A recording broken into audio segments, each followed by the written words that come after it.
I was lucky enough to have a job that allowed me to travel a lot. In my late 20s and early 30s, I would usually only spend a couple days in one location though, for work, so I was limited to how much I could actually do when I was staying somewhere nice. But I had a job out in Pennsylvania for a week and ended up finishing a day early, which meant I'd still have to stay there for an extra day before my flight. Since I never got to get out much, I figured I should use this time to my advantage and do something fun. I decided on a long trail that went through some of the pretty forests and trees here. I've always really enjoyed nature, but I felt like my job forced me to be inside buildings or planes all the time, so this was a good chance for me to enjoy the nice weather and scenery. I woke up early, but I actually had to go to the store to buy some hiking clothes as I didn't pack any. With me, the trail was about an hour away from my hotel, and I ended up getting there just before 12 p.m. It didn't look like anyone else was there, which I was pretty happy about. When I looked up the trail online, it said it would take about 6 hours there and back, so this was pretty much an all-day thing. I had a little backpack with a water bottle and some snacks. So I brought that and started making my way down. The first hour was really nice. Just being alone on a path between the trees was really peaceful and a nice way to get some relief from my stressful work life. But as I was walking, I noticed a man sitting on the ground next to the path up ahead. He looked almost as though he was sleeping with his head hanging down and a hoodie covering his face. As I started to get closer, he looked up at me, almost staring me down as I walked past him. I had no idea what to make of him, but it was a little creepy, so I continued to check behind me occasionally for the next few minutes as I continued down the trail. After a couple hours, I got a little tired and hungry, so I found a small log on the edge of the path and sat down to have a snack. I was probably there for 3 or 4 minutes before the man that I'd walked past earlier appeared down the path, making his way towards me. He was still a good distance away though, so I decided to quickly pack my bag up and continue down the trail so I didn't have to interact with them. Apparently my plan didn't work though. I was only a few minutes later I heard loud running footsteps coming up behind me foreign and saw the man jogging in my direction. I moved over to the side, hoping he would just pass by, but he ended up stopping right in front of me. I'll admit I was pretty nervous and felt really uneasy about this guy. He didn't say anything and reached into his pocket, and then he holds out a wallet and says, "I think you dropped this." The wallet definitely wasn't mine though, and I could tell it was completely empty too. I told him that he must be mistaken and that I didn't bring my wallet with me. He responds, telling me that he knew this was my wallet and I needed to take it back. I honestly didn't know what to do or say, but I could see in his eyes that he was getting mad. I was pretty sure this guy was trying to do some weird trick in order to rob me or something, but I didn't know what other options I had other than to just listen to the guy. So I just said okay and picked up the wallet from his hand. Then he looked at me in the eyes, smiled and said, "You're welcome."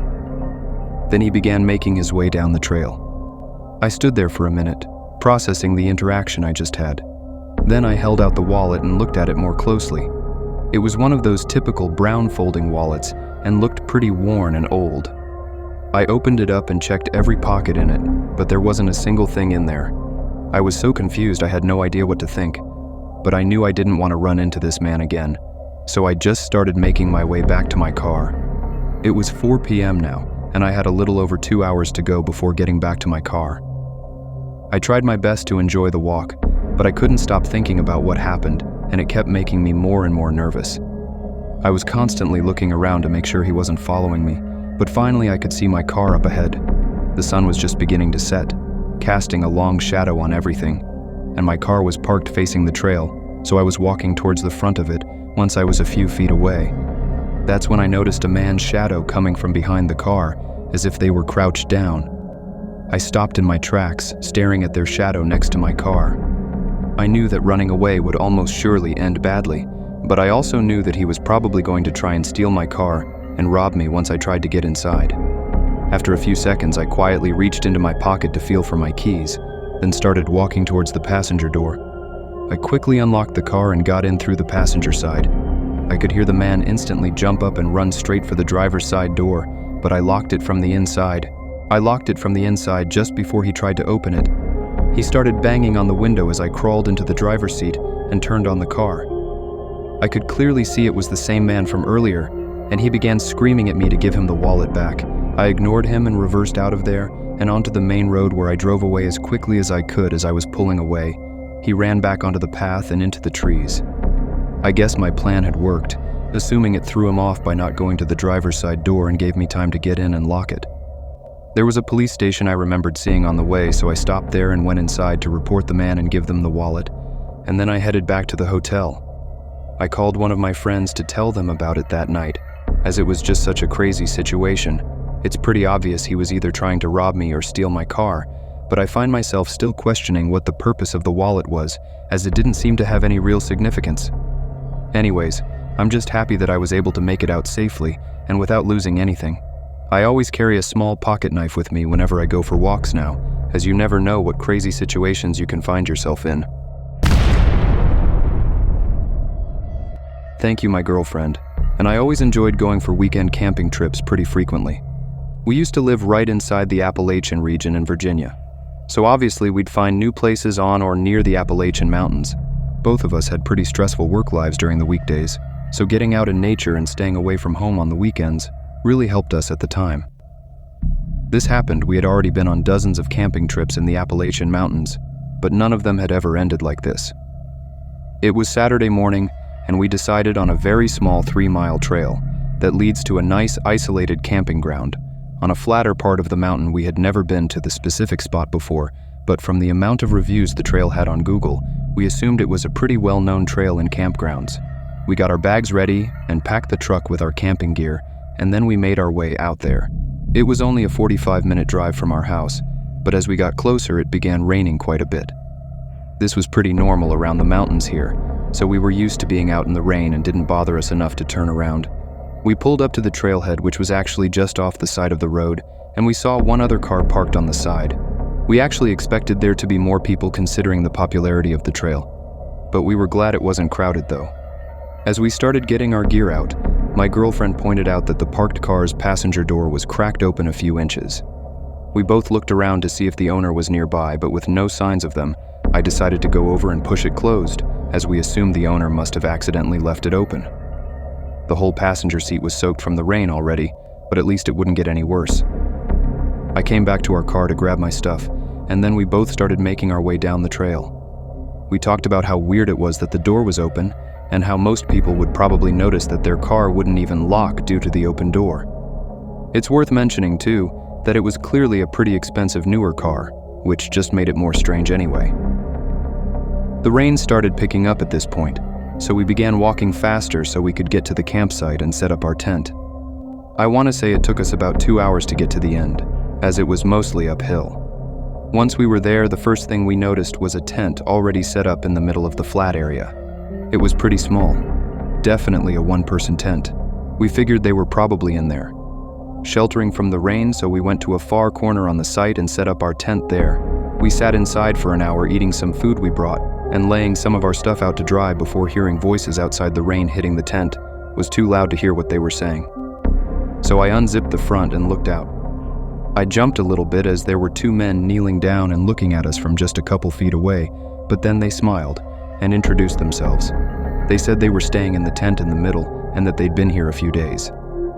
I quickly introduced my girlfriend and I, and told them that we were just here for the night. Then they headed back, and I zipped up our tent and looked at my girlfriend. The whole interaction seemed a little off, and they seemed to be acting a little strange. I noticed that both of the men were wearing tightly fitted jeans and regular t-shirts, and their tent was way too small to be fitting 2 full-grown men. It really just didn't seem like they were here camping or hiking, and definitely not for a few days. Like they had said, we decided to leave the zipper partially open so we can keep an eye on them, just in case another hour went by and we didn't see anything unusual. Actually, we didn't see anything at all. I guess they were just cramped up in their tent the whole time anyways. It was pretty dark out at this point, so we decided to call it a night and get our sleeping bags ready. I zipped the tent back up and laid down next to my girlfriend. I must have fallen asleep pretty fast though, because I didn't even remember anything after laying down. But I woke up a few hours into the night having to use the bathroom. It was still raining, so I put on one of my cheap plastic rain ponchos so that I wouldn't have to go back to bed soaked. Then I headed out a few feet behind our tent and behind one of the trees.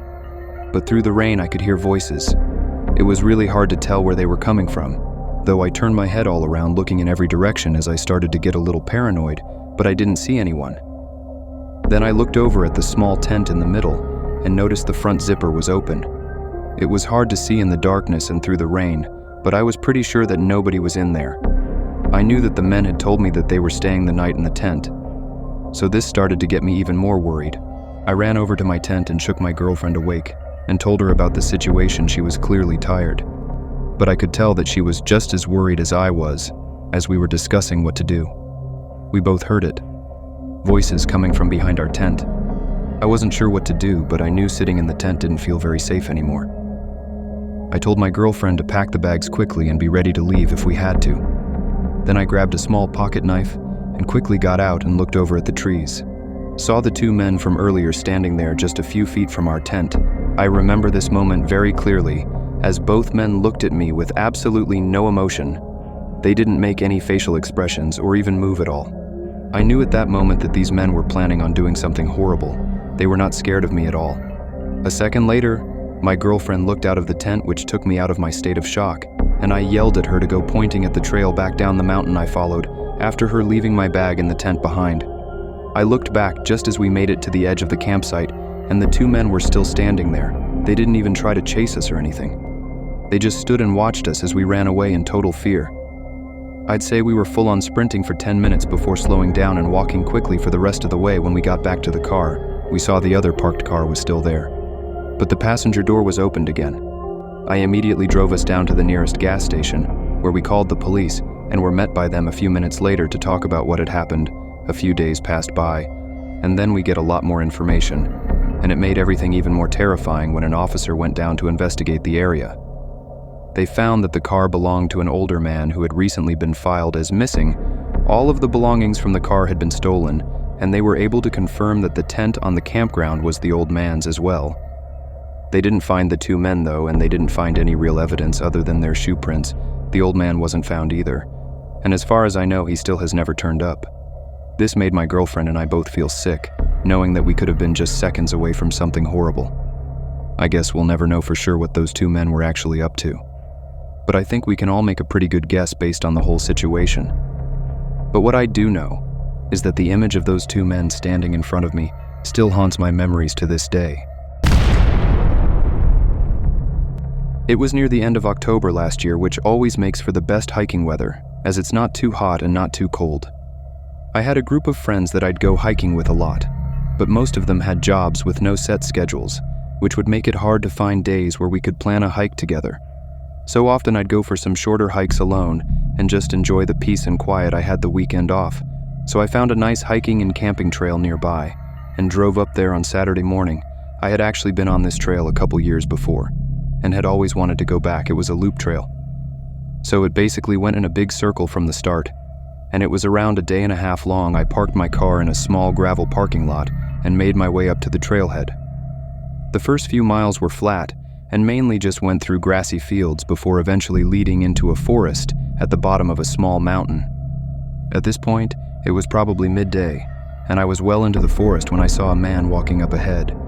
He was too far for me to tell at first if he was walking towards or away from me, but as I continued forward, I realized he was walking towards me. This wasn't a very popular trail, and the last time I hiked it, I don't think I saw anyone, but it was the weekend and I figured maybe he just had the same idea as me as he got closer. Though I noticed he didn't have a backpack on, and this was pretty unusual, as I was probably 6 or 7 hours down the trail, and there was no way someone would go this far without even a water bottle. He waves at me once he's a few feet ahead. I returned the gesture to be polite, but still being cautious. Due to being in such an isolated area, as he passes, I hear his footsteps stop, and the dirt crumble as if he turned around. I looked back and sure enough, he's facing me. And then he asked me something really strange. "Where's your group at?" I wasn't sure how to respond, as all I could really think about was whether this stranger knew that I usually had a group, or if he was just trying to figure out that I was alone. Either way, it was unsettling and made me really nervous. I responded, telling him that they were on their way a couple minutes behind me. I couldn't think of anything else to say, but I definitely didn't want this man to think that I was alone. "Good," he replied, then smiled and began walking again. I continued on in the opposite direction. Further down the trail, a few hours went by, and I spent most of the time thinking about that guy and how weird the whole situation was. The fact that he didn't have a backpack so deep into the hike made the whole thing even more unsettling. I decided I'd find a good place a little ways off the main trail to set up my campgrounds just to be safe. I found a nice flat area about a half a mile from the trail and pitched my small tent. The sun was starting to set, so I sat outside my tent and just tried to stop thinking about the guy I had a pre-packed lunch made for the trip, so I got that out and finished it before laying in the tent to try and get some sleep. I was laying there for probably over an hour, unable to sleep, before I started to hear footsteps coming from the trees behind my tent. I froze listening to them moving towards me. I tried to reason with myself in my head that it was probably just some animal or something, but the steps were all too recognizable as a person's. It sounded like they were 15 to 20 feet away when they suddenly stopped. I waited there for what felt like hours, laying still and listening intently with my heart racing. But there were no more footsteps. I knew they had to be waiting nearby, as I would have heard the footsteps fade out if they had left eventually. More hours had passed, and the sun was just starting to rise. I knew I had to get out of here at some point, and I was so tired that I was questioning if maybe I'd somehow just not heard the footsteps going away. I unzipped the tent and lifted the flap up a little to peek outside, but I didn't see anything. So I got out and looked around. It was very quiet, and the trees were blocking most of my view. But from what I could see, nobody was there. After a few minutes, I cautiously packed up my tents, still looking around frequently as I was definitely on edge, and every small noise would make me jump. I attached my tent to my bag and started heading back towards the trail as quick as I could, but I only made it a few steps before noticing clear footprints in the dirt just behind a tree that was right by where I had my tent. I began panicking and didn't even look for any more footsteps as I sprinted towards the trail. I was terrified now, as I knew there was someone stalking me in the middle of an isolated forest hours away from anywhere safe. Once I got back to the path, I quickly began walking back down the way I came. It was probably quicker at this point just to continue down, but I figured that whoever was watching me would probably be waiting for me to continue that way. Luckily, nothing else happened. The whole way back to my car, which I didn't get to until nearly sunset, I told my friends about the strange man and what I heard and saw, and they all said that I was lucky to get out of there without anything else happening. I contacted the police just to report the suspicious activity on the trail, but not much was able to get done about it. I'm definitely more cautious when hiking and camping though, and I rarely go without my group of friends anymore. I will never know what that guy's true intentions were, and I hope nobody else has to know either. Thank you.